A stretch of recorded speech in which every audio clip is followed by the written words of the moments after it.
So after completion of Motawawi, we are connected with the second illustration in the year 1962. Silent Spring, the author Rachel Carson. What was the thing here related to the environmental protection? This is related to what we call pesticides.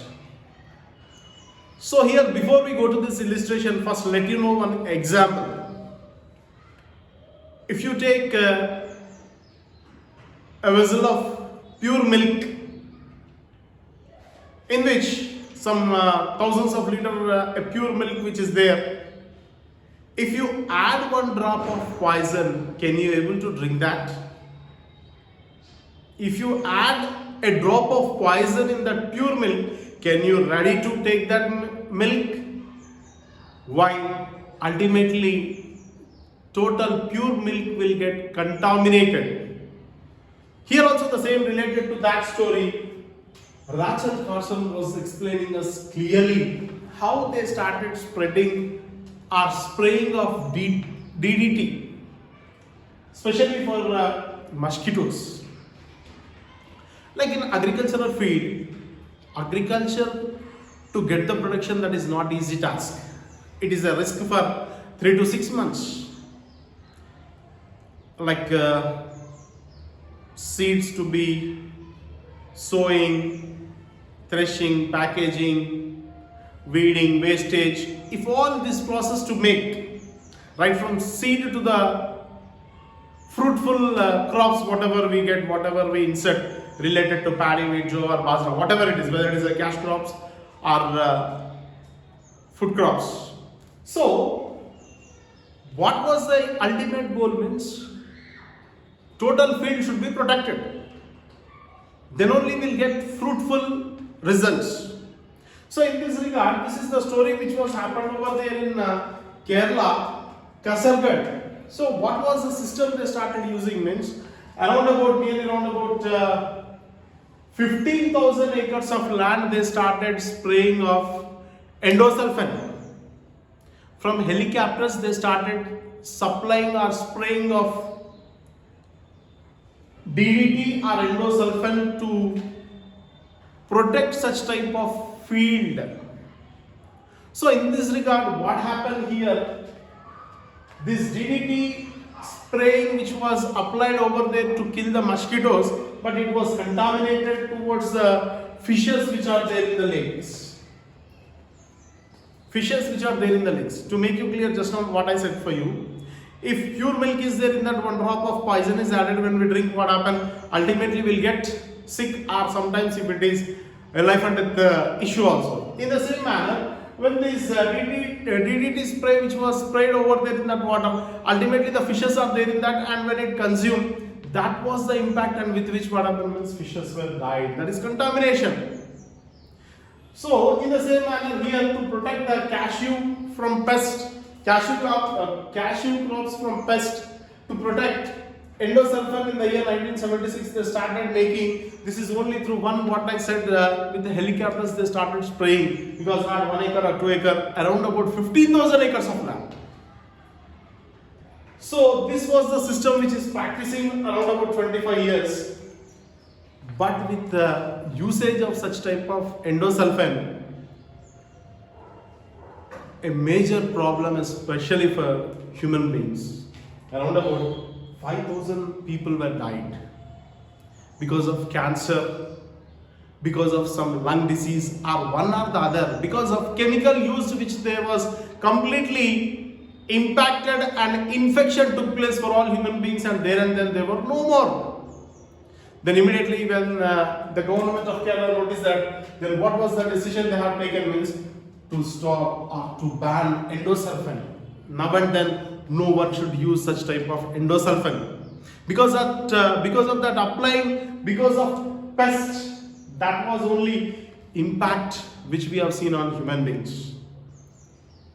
So in this manner, these people, we can't bring them back.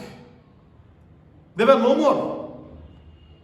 So that practicing not for yesterday or today, past 25 years they followed. and this was completely banned by the Kerala government of High Court not to use such type of endosulfan. So what we noticed from this Rachel Carson saying about Silent Spring in that book in the year 1962 means, ironically this makes us clear only one. What is that means? 1% will be on the pest. Out of 100%, if you see, 1% will be on the pest. Remaining all are going in the name of food, water, and as well as environment. So that is what we are discussing about sustainable development with equity. One is about depletion of groundwater in the first illustration. Second illustration, what we have seen, how DDT spray and as well as endosulfan, which made pesticides to be get contaminated and affect, and that what a great loss for the human life. So these two illustrations, what it makes us clear to understand such type of environmental protection. Coming to the next, people's rights over the environment. People's right how to make usage of environment. This is the illustration, as we know that the Narmada Valley Development Project. Here we know about 3,000 large and small, more than 3,000 large and small dams are going to be immense, and where they started making of one what we call Sardar Sarovar Dam. And here you know about 37,000 of hectares of forest land, agricultural land, 500,000 of people, they are going to be displaced. Where they have to be, how they have to be, what was the decision taken by government. People are in dilemma, people are in confusion. That is the reason here in the year 1994, Baba Mahalia is writing a letter to Madhya Pradesh Chief Minister regarding what means how these 37,000 hectares of forest is going to be get damaged and agricultural land is going to be get displaced, and 500,000 people, they are nowhere to settle, and total this land is going to be destroying, the fertile land is going to be destroyed. That is what clearly Baba Mahalia has written a letter to Digvijay Singh, the Chief Minister of Madhya Pradesh, in the year 1994. So in this, what was the information he was talking with? He is comparing between village and cities. Digvijay Singh ji, you don't know about our problems. We never come to you. We never ask you any loans. We never ask for our own beneficiary. Even our relatives or anything, whatever we need, either food, clothing, housing, banking, medicine, each and everything we know. We are born from the belly of Narmada. We are ready to die in the belly of Narmada. Nowhere we are having any fear. Why you have taken such type of decision? Where we, the tribal people, especially the tribal people, where they have to go, tribals and Dalits. So that was a big argument between government and as well as people, because all these things are going to be deteriorated, spoiling of all these things, and who is held responsible? We never came and asked you to support us. We never asked you any loan. We ourselves made everything as per our own requirement. But why, Sirji, you are not at all listening our pain back of this building of this dam? See, India is a democratic country, as you know that. When people reject government, they can't do anything. People's welfare is the main motto. That is what we call democracy. So, here, what was the thing ultimately? If modern development is going to be taken considered by the government, loss of natural resources, self-sufficiency flung to scarcity. Up to now we are capable, we are able to make everything on our own. But now, how is it possible? How can we make this? And that leads to poverty. Poverty is nothing but what we call poorness. How these things to be overcome? Very clearly, the one like Narmada Bachao Andolan, they raised their voice and they clearly, literally they have written a letter to Chief Minister to understand their pain. They said that we know each and everything. We know creeper, climber, tree, each and everything we know. Even our relatives come, we go to Narmada and we get fishes.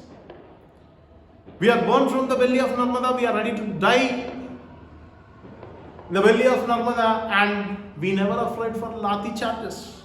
We never afraid for anything. We need environment to be protected, safeguarding. These are what it says, sustainable. Not for present. Modern decisions are good, but what about the people? What about this old ideology? So that is what they made, and what they are saying, that is the reason. Save trees, save earth, save forest, save tigers. These all are only the one. Environment should be protected from generation to generation. That all what it describes regarding the one Narmada Valley Development Project. After completion of Rachel Carson, now we are connecting with one more environmental movement, the very important movement, what we call that as chipko movement.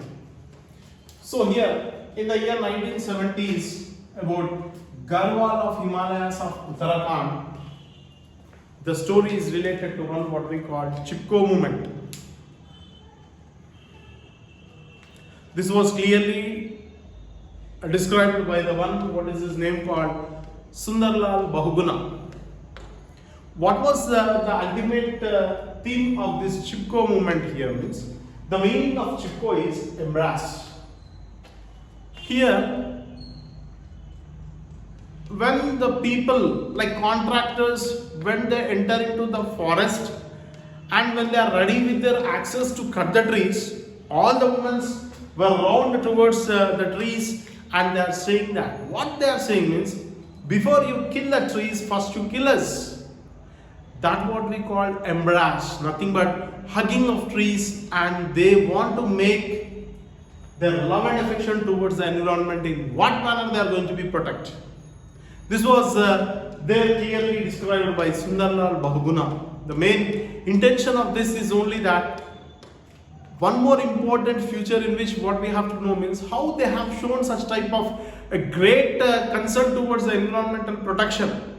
From that we can learn that how they are, even they are ready to die, but they don't want to see that trees to be cut.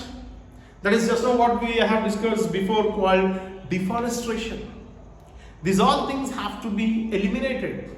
It have to be wiped or erased. So such type of importance and impact which is said to be known as one what we call chipko movement.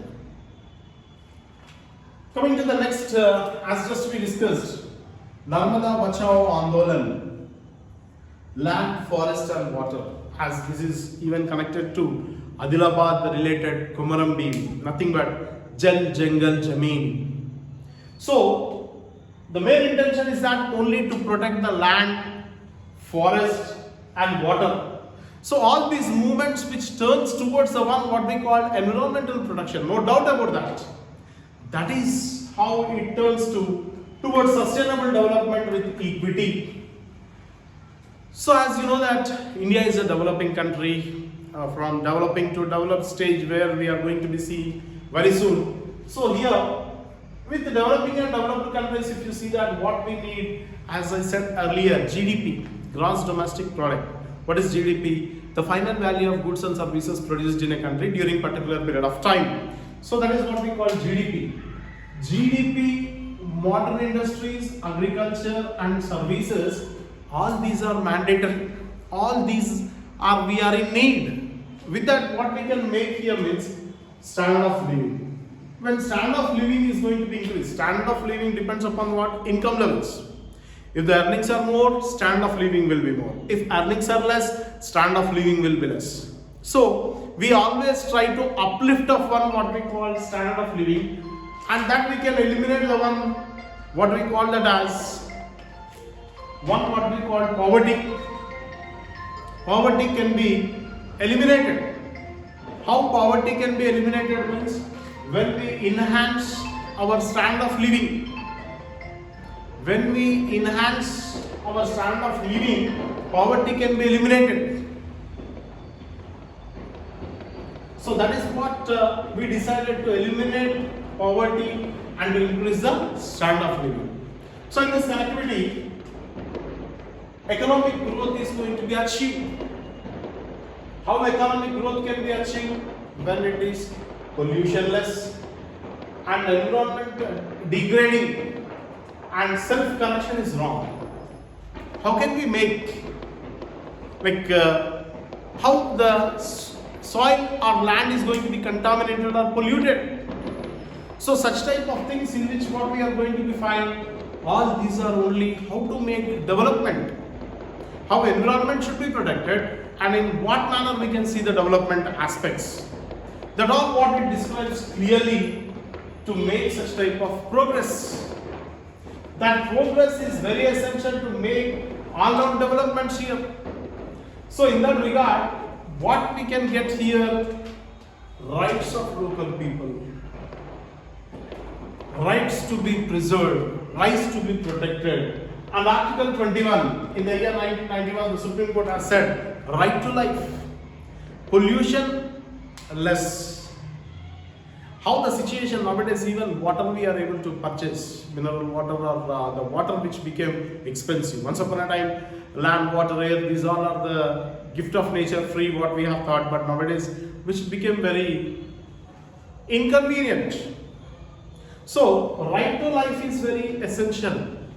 If we are going to get various types of problems related to health, like health diseases, how much we are spending, in what manner we are trying to cure that. We are spending some thousands, lakhs of rupees to safeguard our health issue. But why not we are going to show the same focus related to environment? How much priority you are giving for your health to set right or to set back your health conditions, then why not for the environment? It's a big question to us. It's a thing what we have to think of that. And here, as you know that nowadays wherever you see emissions from all vehicles, carbon dioxide, monoxide, so all these are the various types of the gases which are getting, and with which what happens means the environment where we are living is completely getting polluted. Then how this environment should be get polluted less and this pollution can be eliminated? And for that the government, especially Delhi government, has taken a beautiful decision, that is only the one what we call compressed natural gas, CNG, where they have been replaced with this such type of fuel over there in Delhi, and that was successful. So that is the reason, even like other countries, if you see the presidents, they may go to office on bicycles. Why? To safeguard the environment, to see the pollution less, to be healthy, to make greenery. So all these are the things what it says, how can we protect our environment with the pollution less, making life happier and easy. These all are a part and parcel of every individual, not only in the country, entire the world. Why? Because as we are seeing the one what we call global warming, the globe which is endangering sink function, some irreparable damages which we are getting through environment. So global warming with which what we are facing here means climatic change. Summer, winter, rainy. Actually summer season we have to feel more hot, but instead of that we are getting rain. Rainy season we are feeling hot like we are feeling summer. Why? Like all these are only impact of human involvement. Using of plastic, using of air condition, and that mostly they are habituated, addicted to air condition, refrigerators and all, forgetting the nature and enjoying only through temporary needs and requirement. With that what happens? Even the lifespan is becoming very less. So all these are only the impact what it says regarding one. And here, organic, inorganic.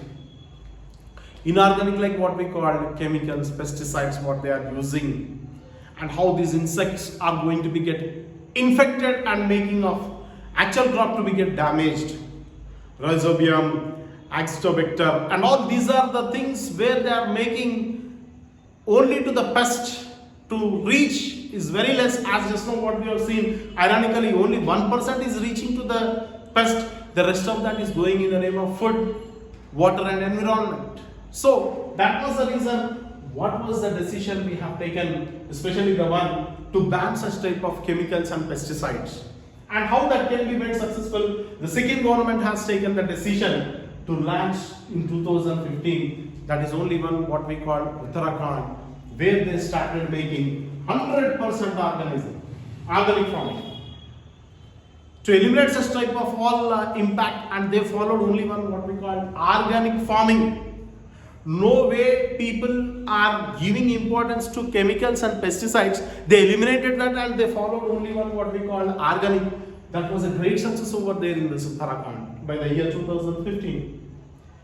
And in the same manner, coming to Zahirabad, the district in Telangana state, of introducing of one what we call PDS, agriculture irrigation, artificial supply of water, like making the usage, how to make irrigated land, how to make water facility, how to use of HYV, high yielding of varieties, better water management, utilize of seeds, fertilizers, and how to replace this, how to make the area like wet to be dry and useless land to be useful, like making fertile, because as you know that our region is Deccan Plateau region. In this region we are making fertile and making the best success. That credit goes to only one word, what we call green revolution. That is only because of that rice was replaced and wheat we started producing. As northern states they prefer wheat, southern states we prefer paddy.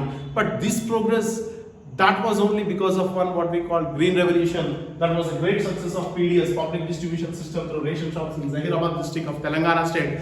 That was the greatness.